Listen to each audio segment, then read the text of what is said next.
All right, everyone. Now that we are wrapping up the encampments on all the college campuses here, police are going in and taking things down, which should have happened probably as soon as those encampments started. But yeah, ever since then, now that they're getting wrapped up, we are getting post-protest justification slash commentary from some students, and it's good entertainment. So let's see what's going on. A bit politicized. It was about like the genocide and stuff like that. But Genocide. then we tried reaching out to some professors and they refused to sign it because they were afraid of losing their jobs. So we depoliticized it. We removed all the fangs from this letter. We made it completely about like the well-being. By the way, she's talking about, I think, a letter petition that the activist group signed and went to a bunch of professors to try to get them to sign on to a very political, strongly worded letter that made a series of demands. One of them was no funding to Israel. That's all I know. Being the safety and the well-being of their students. So it's just like, oh, we are faculty and we don't want our students to be escalating in this way. We don't want them to be going on hunger strikes. We care about their interests. We want the administration to listen to them. And faculty still refused to sign it because, and I don't completely blame them for this because the pressure is definitely on. Faculty will lose their jobs if they speak out. Like, in the state that we live in, it is incredibly difficult for faculty to say anything. And with South Africa, it was very, very different. Again, it wasn't Israel. Israel is very different in terms of its relation to the US. So we have tried getting faculty support as we deem it very important for our movement, but unfortunately have not really been successful in that. From my conversations with you guys on Tuesday, it seemed like really the whole goal was to just be there and protect the tents. Like, it seemed like the whole goal was to remain peaceful the entire time. I know that some people have expressed concerns that one of the people that were arrested there Mostly did peaceful. have a concealed weapon. Do you know if that person was apart with you guys or any I'll take that. note on that? Okay. We do not have specifics on Apparently, one of the activists had a gun. the individual that had a concealed weapon, but it's my understanding that the state of Florida is fully in support of concealed carry laws and allowances. So if they are now saying that they are no longer in support of concealed carry and freedoms to do that, then I would be more than happy to help address them and revise that particular law. The fear that the professors profess. Wait, hold on a sec. Does that apply on college campuses? Can you just bring guns on campus? Is I real. don't think so. In CARE, we have received in the past months dozens of calls of the most educated professionals, meaning doctors, professors, engineers, teachers, lawyers, who have lost their job for standing for the people of Gaza in their job place or for criticizing the state of Israel. So, when I said at the beginning of this press conference that this press conference is about the freedom of speech, now you see the tentacles of how freedom of speech is being affected in America after this war. The way this guy It's talks. not just about the students, it's about the teachers who wanted to speak out. Why? Not because they're shy, because they're going to be fired. Dozens of Yes, if they, how do we put this? The teachers might face consequences for supporting a self-proclaimed terrorist organization. I mean, like, don't kid yourself. This activism aligns itself directly with the motivation of Hamas. Like, they are veiling this terrorist sentiment with in so many layers of ambiguity, and in creating this massive narrative that they are also victims of this whole situation. It's funny because it's like the only way that some of these people can rationalize their own privilege in their mind, because they see themselves as entirely privileged, is to embody the types of oppression that they think they're standing up for.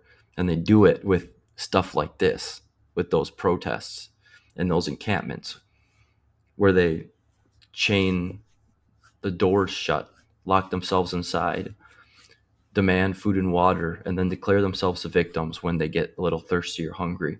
It's like, if you can't step back and see the irony of that situation a little bit, then yeah, we should rewind in terms of how we're thinking about this whole predicament.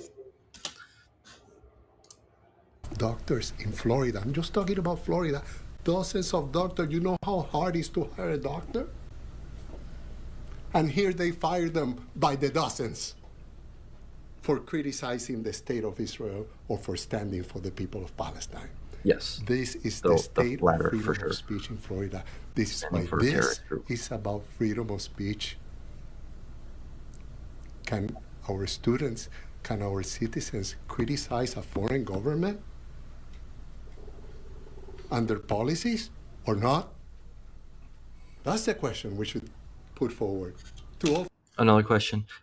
Should the rest of the students and the faculty be allowed to criticize, or at the very least not align with your twisted motivation? It's another question worth considering. Floridians. Can Floridians criticize the state of Israel freely without consequences? Ask that to the Can we Floridians criticize your hypocritical in a front narrative? page and let them answer.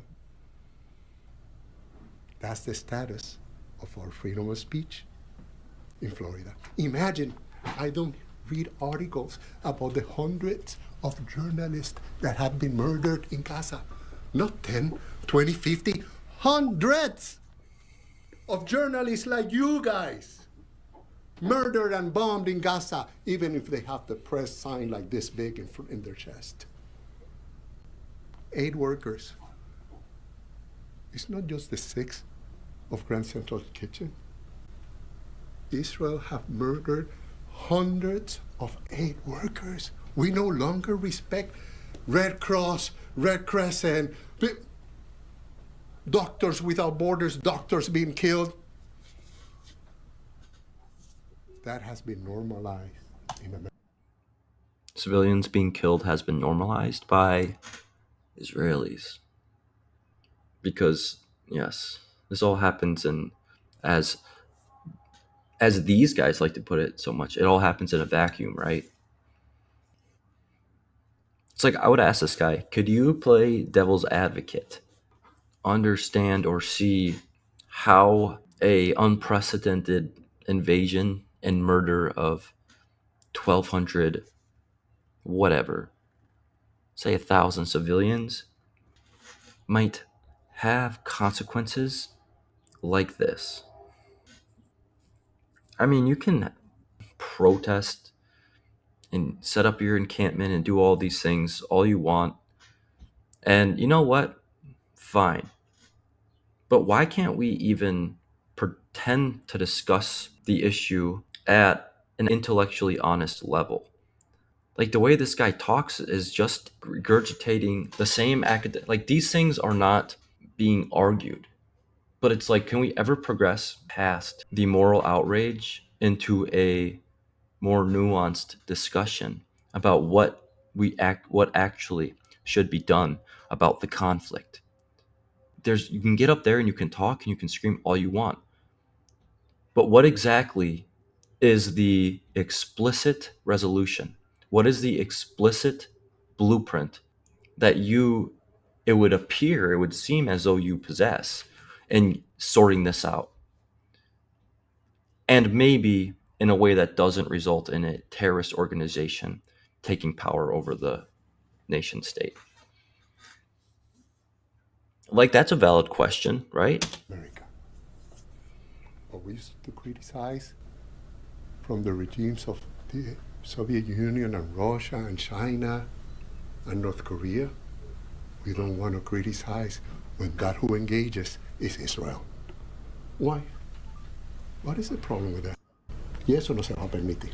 When I was on the concealed weapon question for you real quick, were you, when I had asked about the concealed weapon question, were you saying that like if Florida's stance on being able to carry a permit list, or were you saying that like it is legal to carry on a college campus?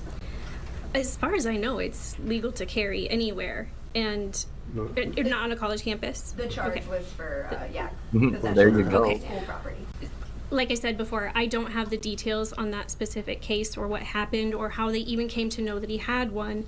I do know that this last legislative session, a bill was proposed and passed that would allow individuals to carry a large amount of ammunition and guns to go and protest or to protect themselves for a counter protest.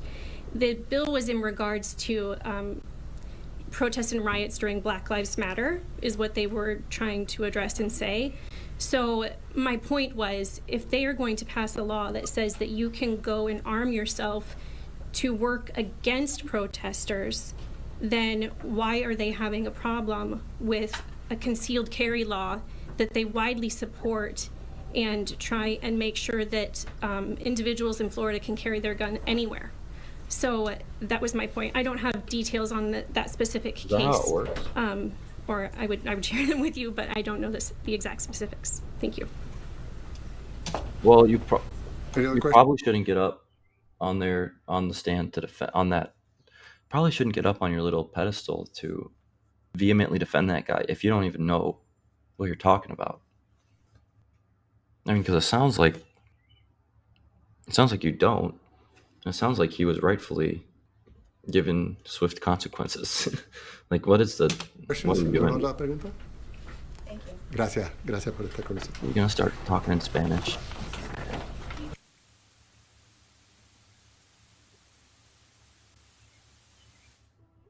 All right, so it does look like this news conference has just wrapped up. Again, we are seeing continue to unfold on the campus of UCLA. All classes, both today and tomorrow, they are being Holy held smokes. remotely, with university officials saying operations at this Now, how is campus that good for are the environment? limited, and in fact, all campus employees are being encouraged to work remotely. Shouldn't there be another whenever activist group that comes out at this point and says, "Hold on a sec"? Isn't there an pro-environmentalism activist group? I would expect there to be in these parts. Where's their outrage? Look at this. possible. Look at this All mess. right, we are going to Oh my step away God. for a 2-minute break. After the break, though, we do have a number of live events that we do want to get to. But it's all and in justified fact, because instead of going to a break, let's go protest, to one of those live free events speech. right now. This They is a love free live speech now. event with a Gaza war protest happening right Oh, now. this would We be are good going too. to pot up the sound and listen in. Furthermore, of the 12 universities in Gaza, all have been reduced to rubble, thus robbing the people of Gaza of culture, community, and higher education. Even if peace came tomorrow, the destruction of Gaza's universities is a wound that will continue to bleed for generations. Our hearts ache for the grief and loss of Gaza, not just of lives and homes, but of safety, stability, and family. This is not self-defense. This is genocide. War is disgusting and horrible beyond imagination, but why are we playing ignorant? And why do we keep saying genocide? I wonder if these people thought Berlin, the bombing of Berlin, was genocide. And I wonder if these people know how many people died in the bombing of Berlin. Because the way it's phrased here is that it's like a threshold that once, X amount of people die, you've attained a certain tier of moral superiority or justified moral outrage. So you can just get away with saying all of this stuff. You can get away with using words like genocide. When, like, again, with taking a step back and looking at all this, the irony should become incredibly apparent that the Jewish state, I mean, at the end of the day, doing what outside the scope of politics would be seen as probably the natural progression of warfare, the natural consequences of warfare, which again is like, it's a horrible thing, but to perceive that whole issue the way these people are and to to use all these things as a catalyst for this moral outrage is it's so dishonest. And part of me wonders if there's a, pro- a proportion of these people that are just using this movement to express internal repressed cognitive dissonances or contempt, even for things that they feel as a result of like other people or the country or the country as a scapegoat. But I just there's got to be so many interesting psychological phenomenon occurring in the minds of these people who can get out here and say these things with conviction. Let us be clear. It is our American tax dollars enabling this genocide. Israel has been the largest cumulative recipient of American aid since its inception, with 15% of Israel's military budget being paid for by U.S. taxpayers, in addition to the countless arms and munitions contracts that exist between American companies and the Israeli government. How much of Iran's nuclear research progression has been funded by the taxpayer dollars of United States citizens? More specifically, we know that ASU invests its money in many of these companies, along with other Israeli interests. We cannot, in good conscience, stand by while our tuition money is being used to slaughter our peers. We would like to direct all of our love and strength to the people of Gaza. We see you, we stand with you, we have not forgotten you or turned our backs. Once again, we join in solidarity with university students across the U.S. and internationally to demand that our universities take an official stand against Israel's genocide of Palestine. We ask that ASU disclose all investments made with student tuition money and for ASU to divest from all companies and partnerships tied to the state of Israel and its occupation of Palestine. Free Palestine. It's all great, but what's the resolution? What's the next step in actually solving the issue? I mean, the resist and revolution strategy is really just going to draw this out. If you want Gazans to stop dying, you might have to open your mind up to more nuanced compromises that don't result in the, like I said earlier, the propping up of a terrorist organization over the entire state of Israel. One, and a continued renewed environment where the open persecution and hate towards a certain group is not only like enabled but perpetuated and encoded into law or doctrine or whatever you want to call all that. But those are questions worth asking, though.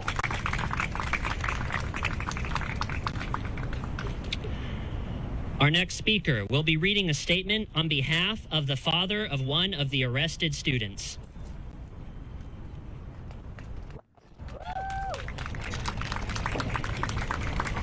Well, parents are speaking up.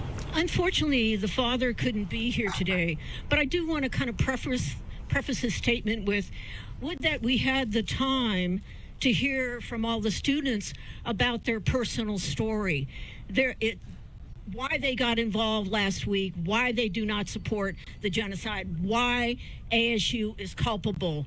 And so I would just preface that. And here's some of the values that this father is talking about concerning his daughter. Good morning. I am the proud father of one of the students who was arrested, who exhibited bravery and empathy by participating in the... What is brave and empathetic about this? What is the actual... I don't know. Maybe this is a hot take. I feel like it would be so much more brave and empathetic to create an environment not where you're trying to make your point through sheer chaos and disruption.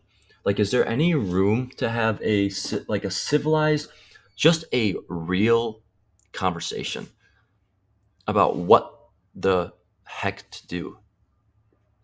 That maybe results in some compromise going both ways. But that can actually get us to a place where we have a clear collective understanding of how to get through this, like as a society.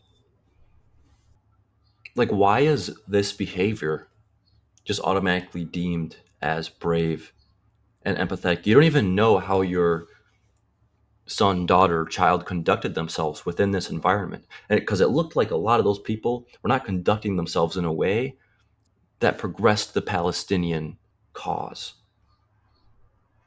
Like it looked like in flashback to the riots of a few years ago, like Minneapolis, even like Kenosha. How many of those people were just out and about for the sake of letting loose a little bit? I feel like probably some of those students are doing that too, because, like I said, you can tell based on their actions and what they're saying what they're really doing there. And when we listen to what they're not saying a whole lot. They're making noise and making demands and playing the victim when their simplistic and one dimensional demands are predictably not met. Let's just see this for what it is, man. This is a circle jerk of virtue. In the pro-Palestinian protest on the ASU campus, my daughter's actions were not impulsive. They stem from her deep-rooted values and compassion for fellow humans, qualities I have always encouraged her to embrace. As a family, we chose Arizona State University for its commitment to community engagement and its encouragement of students to make a positive impact in the world. We were drawn to ASU's ethos of fostering change through research, sustainability efforts, and outreach programs aimed at uplifting marginalized communities. These were the values we believed our daughter would thrive within. And indeed, she finally found her voice. The protest my daughter participated in was a peaceful display of solidarity. It didn't. I don't think it was. Why were there so many people resisting arrest? Why are there so many people arrested? I don't think it was peaceful. I think it was unlawful. You could peacefully break into someone's home. Like, nice. A beacon of hope for those enduring seemingly insurmountable struggles. It was heartening to witness students coming together to amplify voices that too often go unheard. As a parent, seeing my daughter standing up for what she believes filled me with immense pride. However, I was taken aback by the university's response. While I anticipated some consequences for my daughter's activism, the severity of the suspension during finals week and the exaggerated charges levied against the students were unjust. So you're proud of your child for going out and making noise about their showing their sympathy for this organization that is Hamas.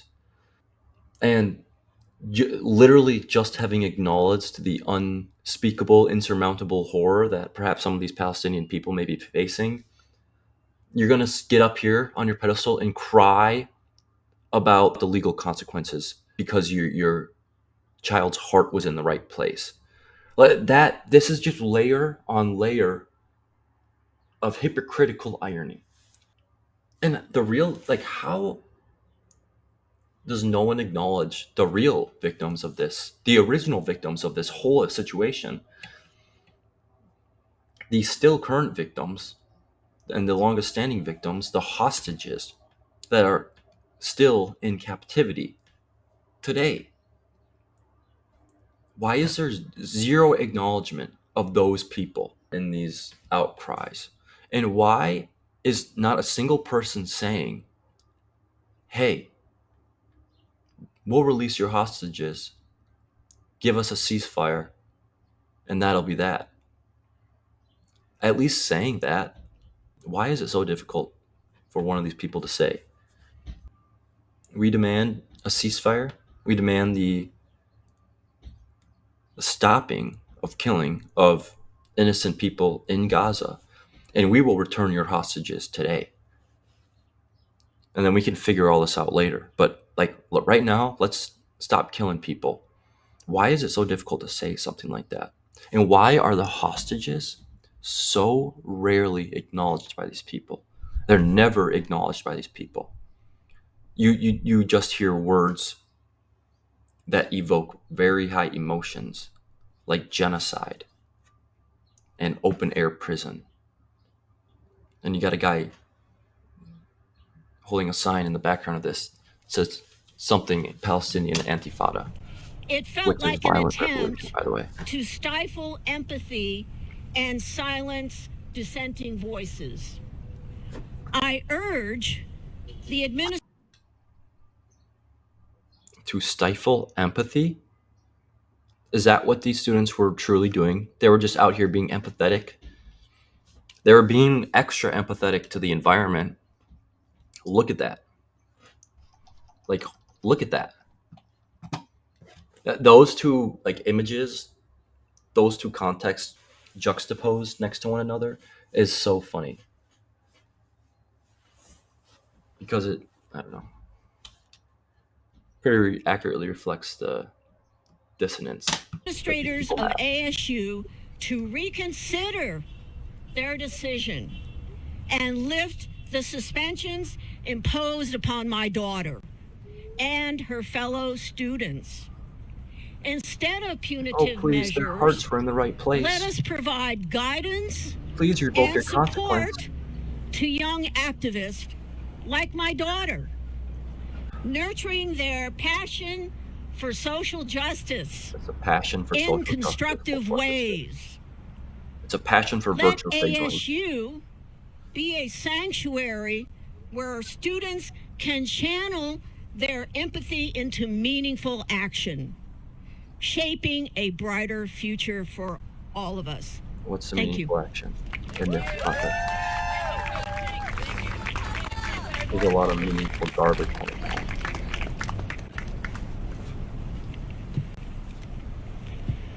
Our next speaker will be an undergraduate student from Arizona State University.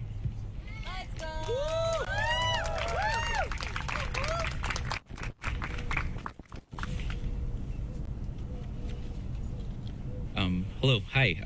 My name is Chris Hoshnick. I am an English undergraduate student from the College of Liberal Arts and Sciences.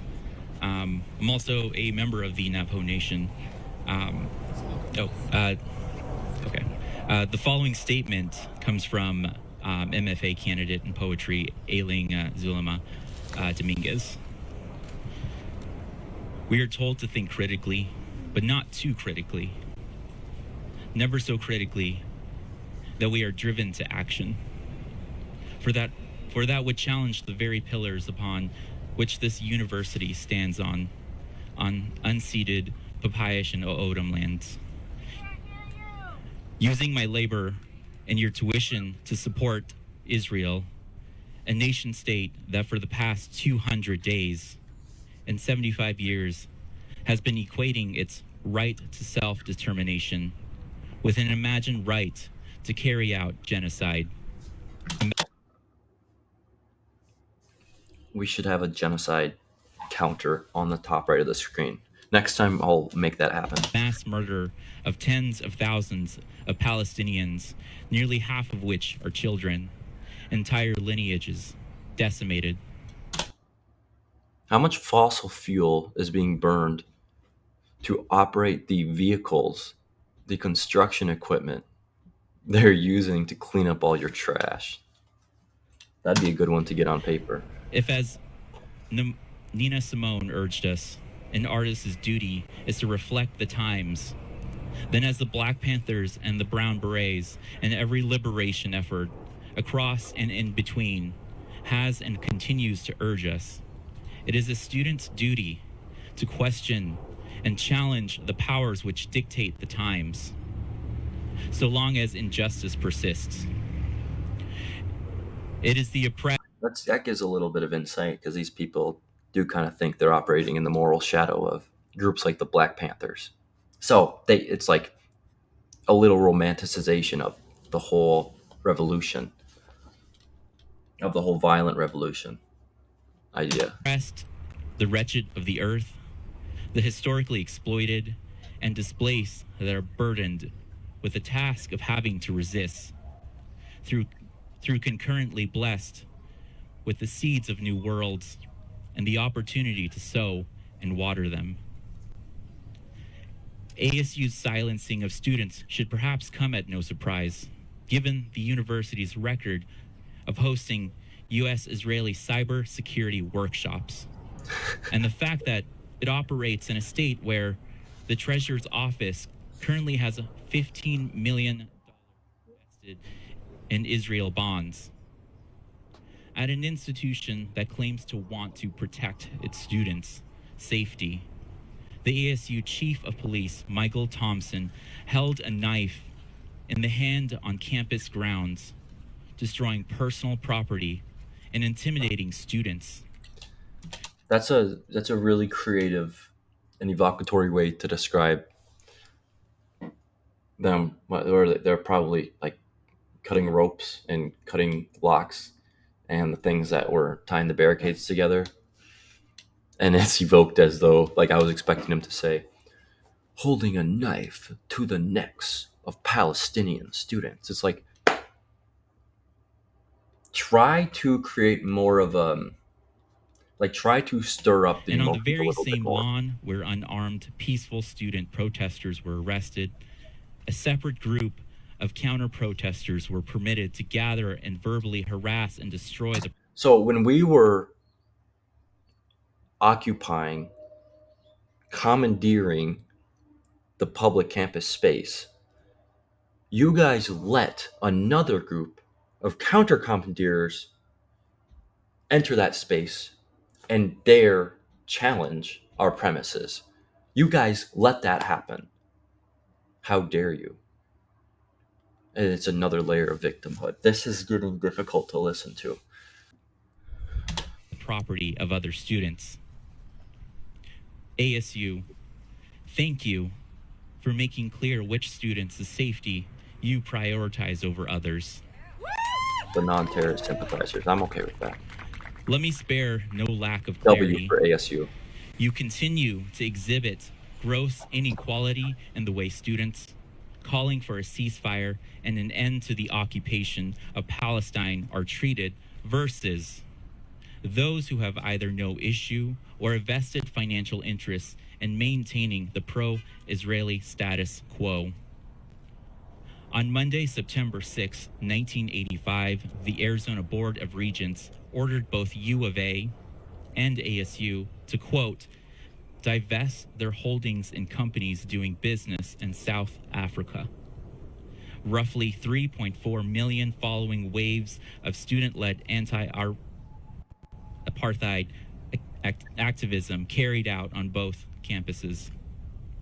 So I ask Michael Crow and the Arizona Board of Regents, what is stopping you now?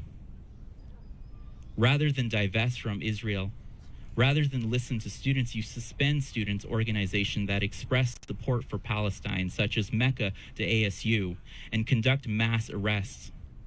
In direct contradiction to the initial court hearings, you force isolation and exile upon students arrested at the encampment, thinking your violent tactics are stronger than our community care. What does that run on? You think you operate behind closed doors, but this land and these students and this moment in history will remember you. Your oppressive actions, no doors could ever contain that. Just the same as no form of retaliation will ever break our spirits or our resistance. We will never be silenced. until Palestine is free. Thank you. From the river to the sea. Okay, that might be enough for this, but I will see you guys at the next encampment.